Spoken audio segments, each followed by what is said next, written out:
After 40 years, Great Britain has decided to leave the European Union. The BBC described this decision as an earthquake. The Financial Times referred to it as a political and financial storm. Now, 3 years later, people are still asking how it happened.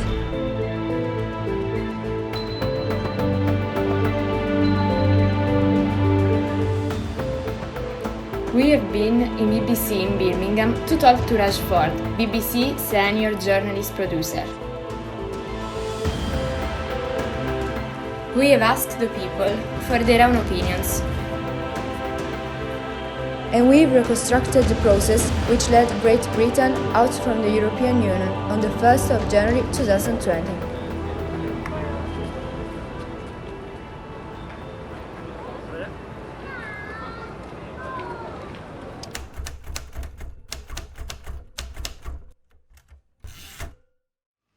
Europe can only be united by the heartfelt wish and vehement expression of the great majority of all the peoples, in all the parties, in all the freedom-loving countries, no matter where they dwell or how they vote.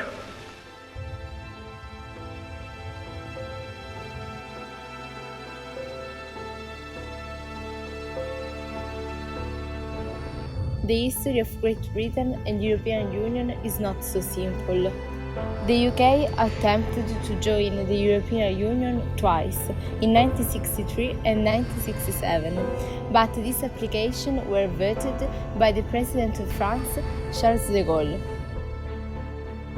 After de Gaulle relinquished the French presidency, the UK successfully applied for membership. And on the 1st of January 1973, the Conservative Prime Minister Edward Heath signed the Treaty of Accession. In 1975, the United Kingdom held its first ever national referendum for Brexit.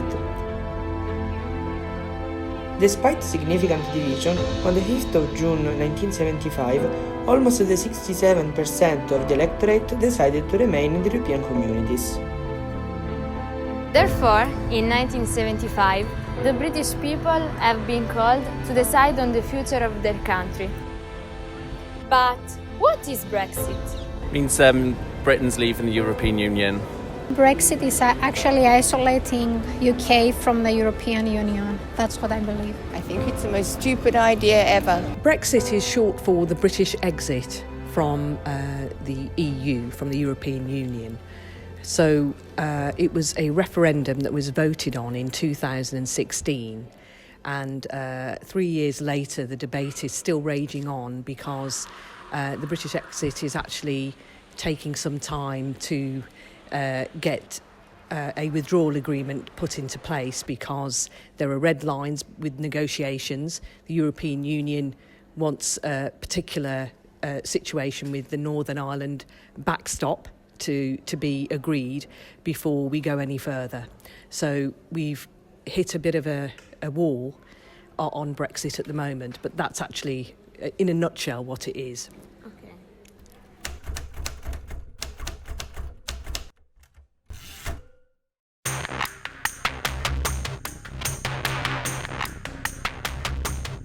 During the campaign for the general election of 2015, David Cameron, under pressure from many of his members of parliament and from the rise of UKIP of Nigel Farage, announced that a Conservative government would hold an in or out referendum on European membership before the end of 2017. His party won the election. Cameron favored remaining in a reformed European Union and renegotiate on 4 key points. Protection of the single market for non-Eurozone countries. Reduction of bureaucratic obstacles. Exempting Britain from ever closer union.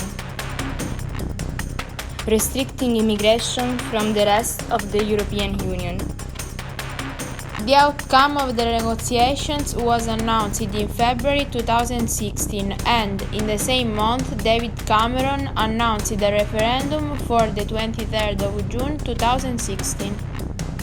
3 years ago, I committed to the British people that I would renegotiate our position in the European Union and hold an in-out referendum. Now I am delivering on that commitment.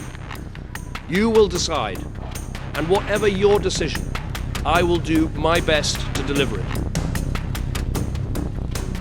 Question was simple. People had to choose if they wanted to remain or to leave the European Union.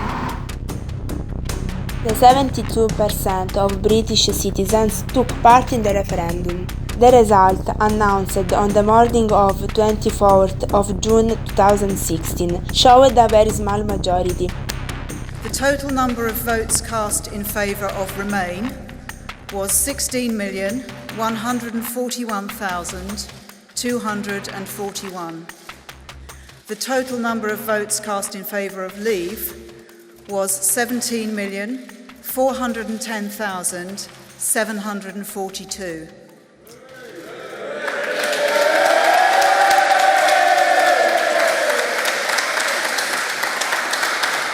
This means that the UK has voted to leave the European Union.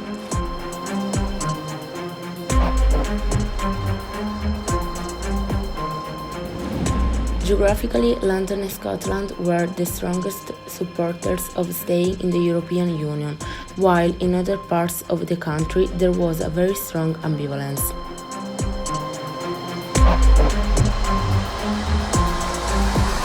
While analyzing in depth the voting data, there is a clear division along lines of age, education, social class and geography.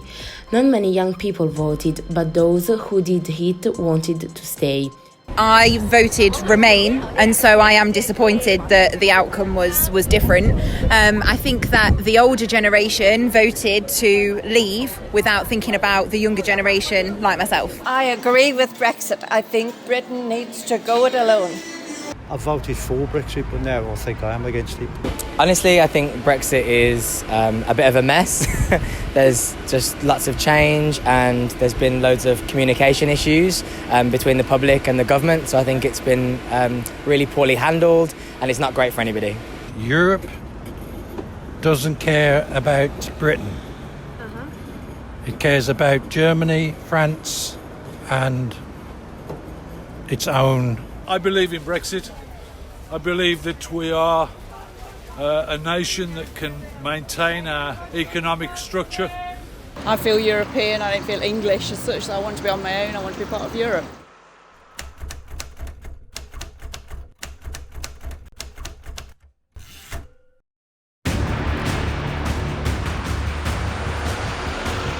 On the same day of the results of referendum, David Cameron, who had campaigned to Remain, resigned and was succeeded by Theresa May. I have just been to Buckingham Palace, where Her Majesty the Queen has asked me to form a new government, and I accepted. As a Prime Minister, Theresa May began the process of withdrawing the UK from the European Union. A few minutes ago in Brussels, the United Kingdom's permanent representative to the EU handed a letter to the President of the European Council on my behalf, confirming the government's decision to invoke Article 50 of the Treaty on European Union. The Article 50 process is now underway, and in accordance with the wishes of the British people, the United Kingdom is leaving the European Union. This is an historic moment from which there can be no turning back. Brexit means Brexit. In spite of her proposals for the future of her country, in the following months, Theresa May lost off an overall majority and she had to support a minority government. Division in Westminster will risk our ability to make a success of Brexit. Theresa May survived twice to a vote of no confidence in December 2018 and in January 2019.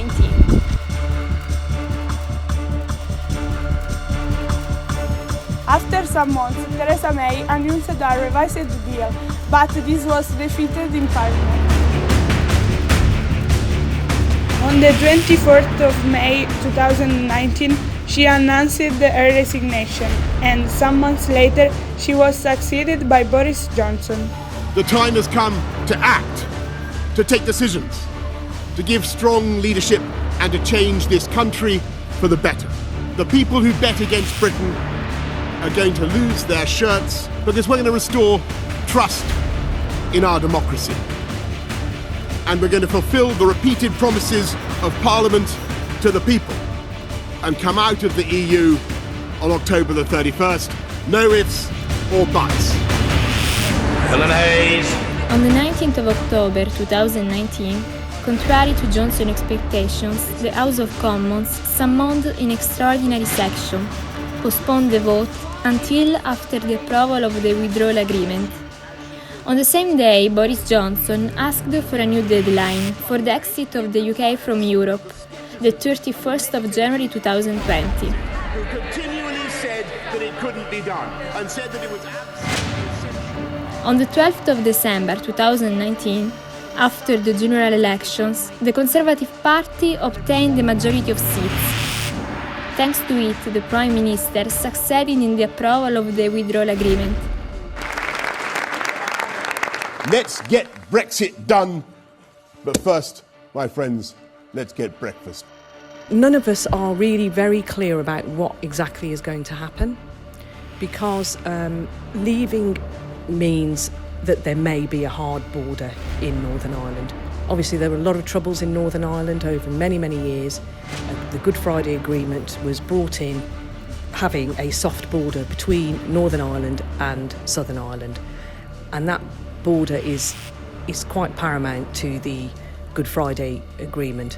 And because of that, it is causing a problem for the British exit. The problem of borders does not only concern the closest countries in the United Kingdom, but also all the European Union ones. Indeed, Europe could force the United Kingdom to close the single market and the Schengen area. In practice, British citizens may need a passport to be able to circulate to the member countries of the European Union and vice versa. Furthermore, some multinationals may decide to relocate offices and employees in different countries. Travel's already very difficult. We normally go on holiday to Portugal, and it's very much more expensive for us to go abroad now. It means that if they get rid of freedom of movement, then it limits your options for working and living. If you want to go into Europe or you want to move to the UK, etc. You would think it's going to limit opportunities for young people going forward. It will be a disaster. Anyone who works in the car industry will lose their jobs. Trade is going to be so expensive between us and Europe, the rest of Europe, but it's going to be a nightmare. Despite these different opinions, 3.5 years after the last referendum, on the 31st of January 2020 at 11 p.m. London time, the United Kingdom officially leaves the European Union.